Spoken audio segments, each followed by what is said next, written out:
নমস্কার, আমি সঞ্চিতা ভট্টাচার্য।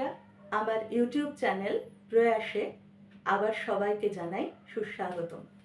আমার আজকের নিবেদন কবি সুনীল গঙ্গোপাধ্যায়ের লেখা কবিতা কেউ কথা রাখেনি।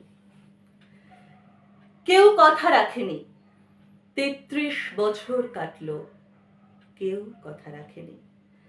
ছেলেবেলায় এক বৈষ্ণবী তার আগমনী গান হঠাৎ থামিয়ে বলেছিল, শুক্লা দ্বাদশীর দিন অন্তরাটুকু শুনিয়ে যাবে। তারপর কত চন্দ্রভোগ অমাবস্যা চলে গেল, কিন্তু সেই বৈষ্ণবী আর এলো না। ২৫ বছর প্রতীক্ষায় আছি। মামা বাড়ির মাঝি নাদির আলী বলেছিল, বড় হও দাদা ঠাকুর, তোমাকে আমি ৩ প্রহরের বিল দেখাতে নিয়ে যাব। সেখানে পদ্ম ফুলের মাথায় সাপ আর ভ্রমর খেলা করে। নাদের আলী, আমি আর কত বড় হব? আমার মাথা এ ঘরের ছাদ ফুঁড়ে আকাশ স্পর্শ করলে তারপর তুমি আমায় ৩ প্রহরের বিল দেখাবে। একটাও রয়্যাল গুলি কখনো কিনতে পারিনি। লাঠি লজেন্স দেখিয়ে দেখিয়ে চুষেছে লস্কর বাড়ির ছেলেরা। ভিখারির মতো চৌধুরীদের গেটে দাঁড়িয়ে দেখেছি ভিতরে রাস উৎসব।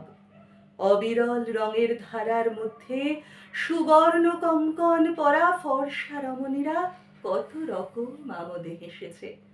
আমার দিকে তারা ফিরেও চায়নি। বাবা আমার কাঁধ ছুঁয়ে বলেছিলেন, দেখিস একদিন আমরাও। বাবা এখন অন্ধ, আমাদের দেখা হয়নি কিছুই।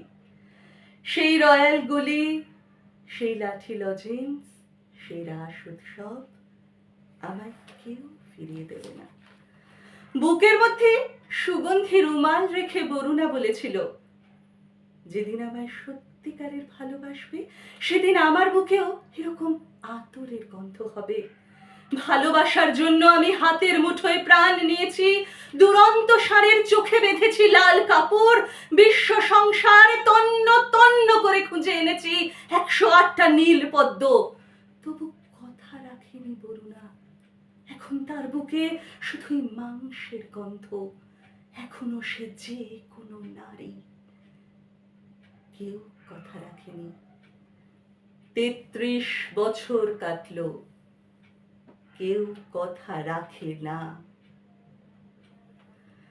সবাইকে অসংখ্য ধন্যবাদ। যদি ভালো লাগে তাহলে চ্যানেলটি সাবস্ক্রাইব করবেন। আর ভালো মন্দ যেটাই লাগুক, আপনাদের মতামত আমার জন্য ভীষণ গুরুত্বপূর্ণ। তাই সবাইকে আমার আন্তরিক অনুরোধ, একটু মতামত জানাবেন। আর ভালো লাগলে একটু লাইক আর শেয়ার করতে ভুলবেন না। ধন্যবাদ।